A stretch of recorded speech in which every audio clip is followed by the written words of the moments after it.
Welcome to అడుగు TV. నేను విష్ణుకాంత్. మహారాష్ట్ర మహారాజ్ ఎవరు?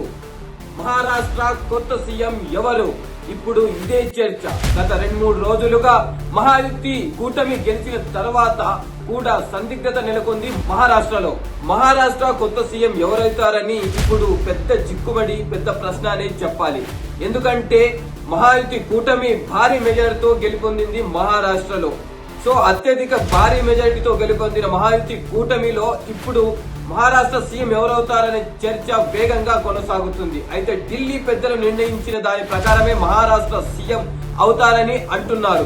అయితే శివసేన పార్టీ నుంచి ఏక్నాథ్ షిండే సీఎం రేసులో ఉండగా, ఇక్కడ బీజేపీ పార్టీ నుంచి దేవేంద్ర ఫడ్నవీస్ కూడా సీఎం రేసులో ఉండగా, ఇక్కడ అజిత్ పవార్ పేరు కూడా, ఎన్సీపీ పార్టీ నుంచి అజిత్ పవార్ పేరు కూడా సీఎం రేసులో వినబడడం ఒక పెద్ద క్వశ్చన్ మార్క్ అనే చెప్పాలి.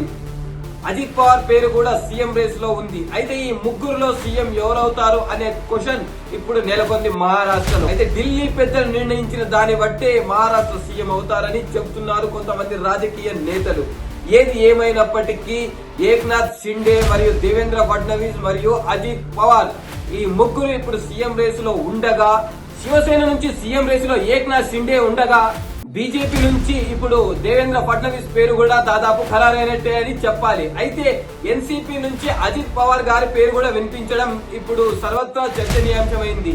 అయితే ఈ ముగ్గురు మహారాష్ట్ర సీఎం రేస్ లో ఉన్నారంటూ, ఈ ముగ్గురిలో ఎవరవుతారనే విషయం మాత్రం ఢిల్లీ పెద్దలు నిర్ణయిస్తారని చెప్పుకొచ్చారు ఈ ముగ్గురు పార్టీ నేతలు.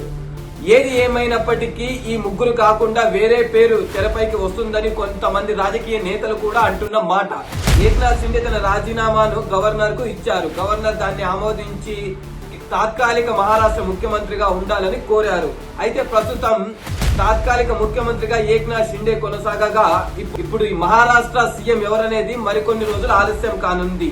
అయితే మహారాష్ట్ర సీఎం అయితే లాంగ్ టర్మ్ 5 సంవత్సరాల కోసం ఉండాలి కాబట్టి, మరియు ఎన్సీపీ, బీజేపీ, శివసేన కూటమి ఏదైతే ఉందో ఆ కూటమి యొక్క ప్రభావం తగ్గకుండా, ఆ కూటమి విచ్ఛిన్నం కాకుండా లాంగ్ టర్మ్ సీఎం కోసం పేరుని ప్రతిపాదిస్తున్నట్టు, దానికోసం ఆలస్యం అవుతున్నట్టు ఢిల్లీ పెద్దలు చెప్పుకొచ్చారు.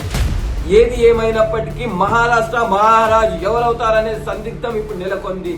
శివసేనకు సంబంధించినటువంటి కార్యకర్తలు, శివసేనకు సంబంధించినటువంటి కొంతమంది లీడర్లు ఏక్నాథ్ షిండేని సీఎం చేస్తేనే తర్వాత వచ్చే ఎలక్షన్లలో మనకు బాగా ఉపయోగపడుతుందని బీజేపీ పెద్దలకు చెప్పినట్టు టాక్. అయితే దేవేంద్ర ఫడ్నవీస్ ఇంతకు ముందు సీఎం క్యాండిడేట్ గా అవ్వాలనే కోరికతో ఉండి కూడా డిప్యూటీ సీఎం ప్లేస్ లో ఉండి, ఇంతకు ముందు సీఎం కావాలనే కోరిక ఉన్నటువంటి దేవేంద్ర ఫడ్నవీస్ డిప్యూటీ సీఎం తో సరిపెట్టుకున్నారు. మహారాష్ట్రలో జరిగినటువంటి రాజకీయ పరిణామాల నేపథ్యంతో డిప్యూటీ సీఎం గా సరిపెట్టుకున్నటువంటి దేవేంద్ర ఫడ్నవీస్ ఇప్పుడు సీఎం క్యాండిడేట్ గా ఉన్నారు. అయితే ఏది ఏమైనప్పటికీ అయితే దేవేంద్ర ఫడ్నవీస్ కూడా సీఎం అయితే బాగుంటుందని దేవేంద్ర ఫడ్నవీస్ యొక్క వర్గీయులతో పాటు బీజేపీలో కొంతమంది అంటున్న మాట. ఏది ఏమైనప్పటికీ బీజేపీ సొంత గవర్నమెంట్ ఫామ్ చేసే దిశగా కొనసాగుతుంది. ఎందుకంటే సొంత గవర్నమెంట్ ని ఫామ్ చేయాలి అని అంటే ఏదైతే మ్యాజిక్ ఫిగర్ ఉంటుందో ఆ మ్యాజిక్ ఫిగర్ ని దాటేసింది ఈ బీజేపీ పార్టీ.